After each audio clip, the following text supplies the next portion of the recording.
When you think of Titanfall, what comes to mind? A game that redefined movement in FPS games? Respawn's first game after breaking away from Infinity Ward? Maybe your thoughts linger towards Titanfall 2, a game still praised for its stellar campaign. Or even Apex Legends, which borrowed Titanfall's DNA to become one of the biggest battle royales in the world. Well, what if I asked you to think only of the first Titanfall game? Because while some may think of its groundbreaking mechanics, the massive hype behind its release, or the game's amazing multiplayer scene, others' minds might dwell on it as the game you can't buy anymore, the ghost town, the game that Respawn neglected, or the game that was killed from the inside. In 2013, the world was introduced to Titanfall, a game that instantly captivated the gaming world, and a series that would go on to have a large and dedicated following. Titanfall 1's hype was massive. It won over 60 awards at E3 before it had even launched. And shortly after this reveal, and just months before Titanfall's official debut, Respawn would release the game's open beta in early 2014, which would see equally massive appeal, garnering over 2 million unique players in just around a week. This of course set the game up for great success when it officially released. It quickly became apparent to anyone watching that the people who were loving Titanfall loved Titanfall. And it's not hard to see why. If you've played the game yourself, you know just how creatively chaotic the game can get. Few games can capture the same feeling I still get calling in a Titan and watching it fall from the skies. In its entire lifetime, Titanfall would go on to amass over 18 million unique players, a staggering number for any game, let alone a new IP, building a passionate and dedicated following almost overnight. Yet, less than a decade later, it was gone, delisted, unplayable, a ghost town of a game. For the first entry in a groundbreaking franchise to vanish this quickly is almost unheard of in modern gaming. So, how did this happen? To understand the fate of Titanfall, we need to jump ahead a few years, all the way to 2019, when a lot of things began to change for Respawn. Now, at this point, Titanfall was already 5 years old, and its sequel was 3 years. But that's not the only reason 2019 is important. Firstly, this was the year Apex Legends launched, which permanently shifted Respawn's focus off of Titanfall. This was also the year where Titanfall 1 was finally released on Steam. Up until this point, it had only been available on PC through EA Play. And to say this release was a disaster would be an understatement. Server and matchmaking issues booted players mid-game, if they could even find a match. Audio bugs rendered the game borderline unplayable, and a slew of technical problems left most players stuck at the main menu. Frustrated, players quickly called out Respawn and EA for selling abandonware, putting an unplayable game for sale and refusing to fix it. And they weren't wrong. Titanfall 1 was a multiplayer-only game.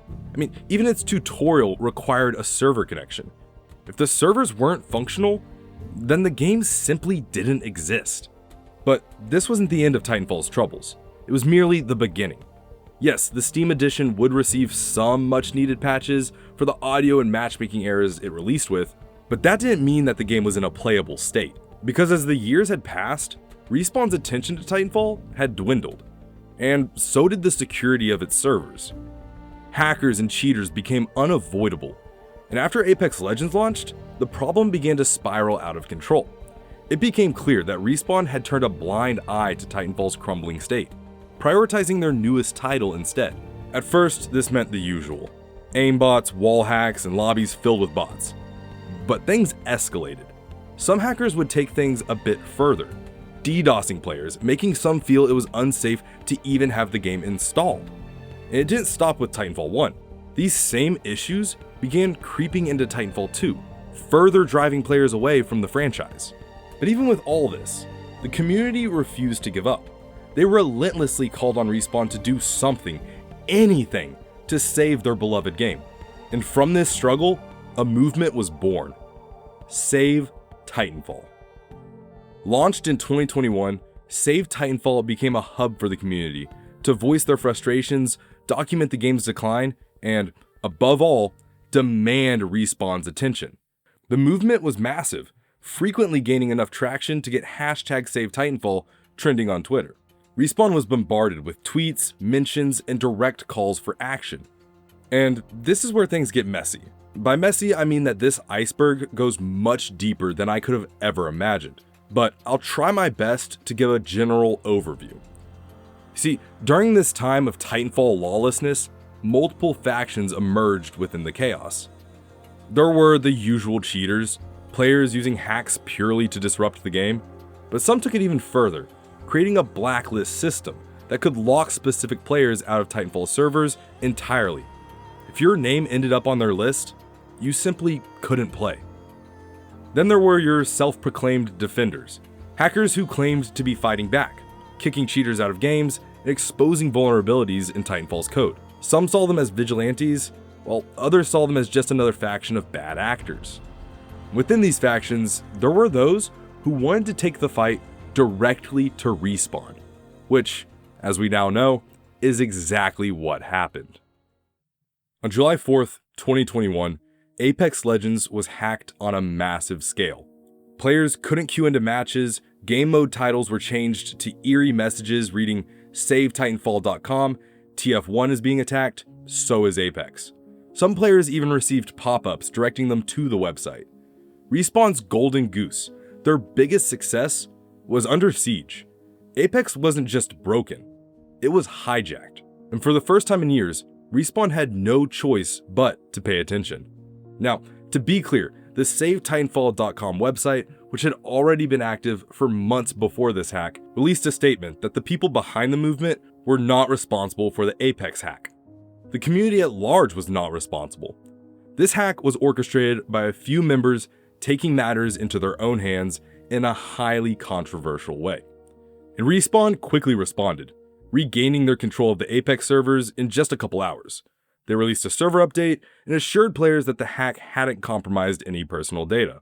But what about Titanfall? Would anything be done to fix the issues plaguing that game?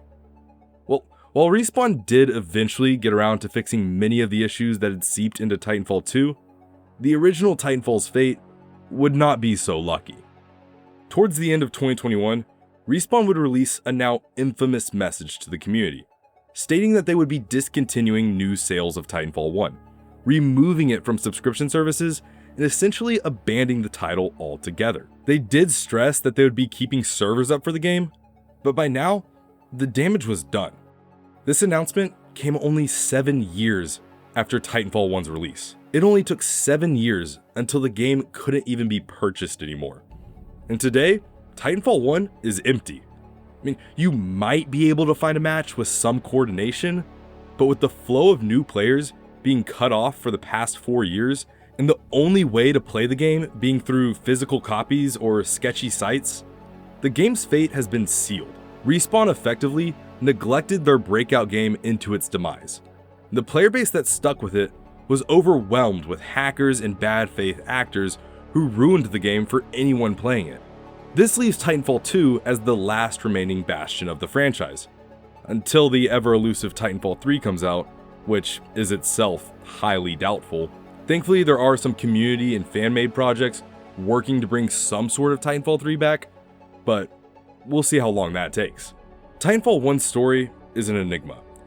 18 million players, reduced to a mere handful, in just a decade.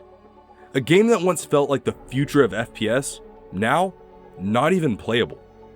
And at the end of the day, Titanfall wasn't just shut down because players stopped caring.